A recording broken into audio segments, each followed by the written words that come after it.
Hi, I'm Andy Samberg, and this is my mood mix.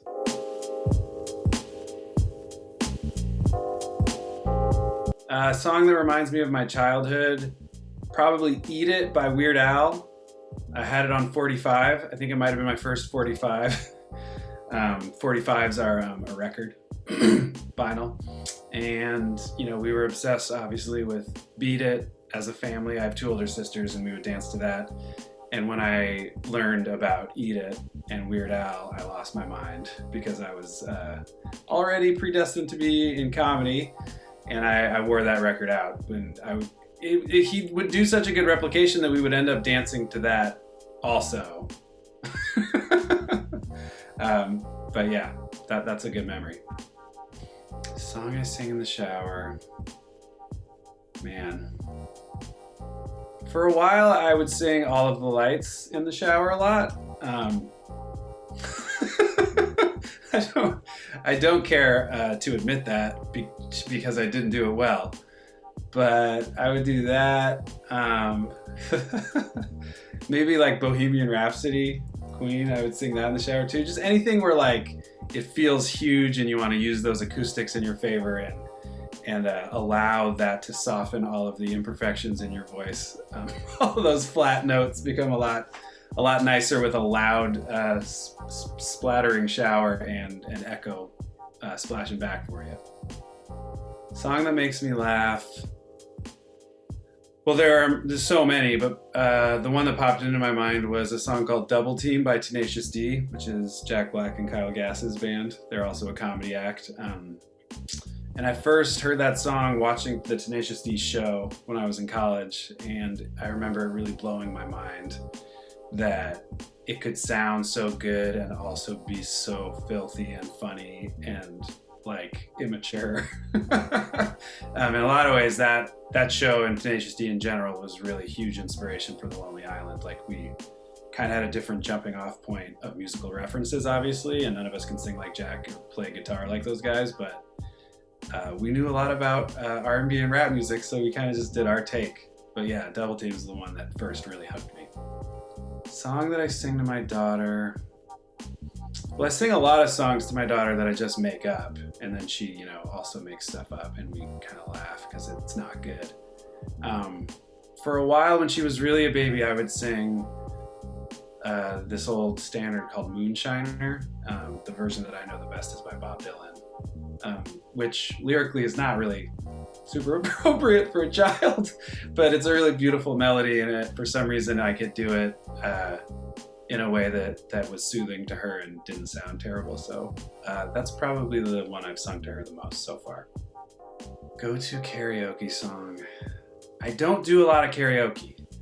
I can say the song I had the most fun singing at karaoke ever was my wife and I were on a trip in Japan with friends of hers, and we all sang We Are the World.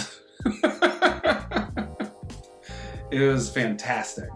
It felt truly uplifting in that moment. And you forget there's a lot of really incredible vocal lines in that song, and there's so many huge stars on it from that moment that like everyone needs to get in and like get their moment. So it was a momentous night for us, and I think that was the culmination.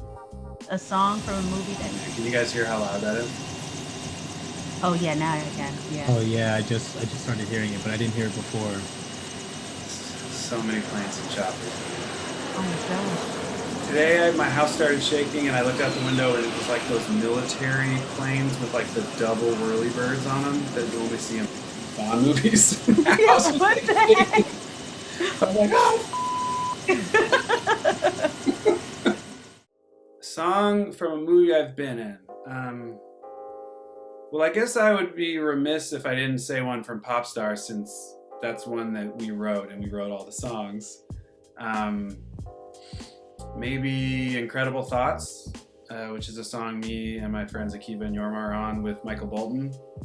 And it's kind of the end of the movie, kind of another momentous thing there. It was kind of loosely inspired by a lot of navel-gazing rap stuff where people just can't believe their own mind. but it all feels very like freshman year of college philosophy class, and worse. That's one of many. A song by my wife that I love. Well, I love all her songs. Not just saying that either, but maybe a song of my wife's that I love that I don't hear talked about as much, so that's fun, is a song on her most recent album, Divers, called A Pin Light Bent, which is a very spare song and very like, God, any word I use will annoy her, but there's just something super hypnotic about it, and it's kind of dark, but it's also just brilliant, like in every definition of the word. You know, there's something like scientifically spectacular about it that I can't quite put my finger on, but that's one that I think maybe turn to maybe more than a lot of the other stuff she's done that gets talked about more, but I love it all. Song that helps me relax. Well, I've been definitely needing a lot of songs that help me relax lately. I've been listening to a lot of old stuff, like a lot of old Billie Holiday and Etta James and stuff like that. Something about that era that is very calming to me. I'm listening to Feist. A lot of old Feist records help me relax. Solange records help me relax. Been listening to Don Shirley a lot, who I learned about from from that movie, and then I was like, oh yeah, this is great. Like, so we've been listening to that a ton too. That's a bunch of stuff. A song that describes my new movie. Well, there are songs in the movie that I really love. I think When the Morning Comes by Hall & Oates is one of the ones that really, really defines it tonally for me, and the other one is Cloud Busting by Kate Bush. Both of those are two of my favorite songs, just generally, and they both come at really important moments in the movie, and I think you could say help define and explain what we're going for with the whole thing. All right, I'm Andy Samberg, and this has been my Mood Mix.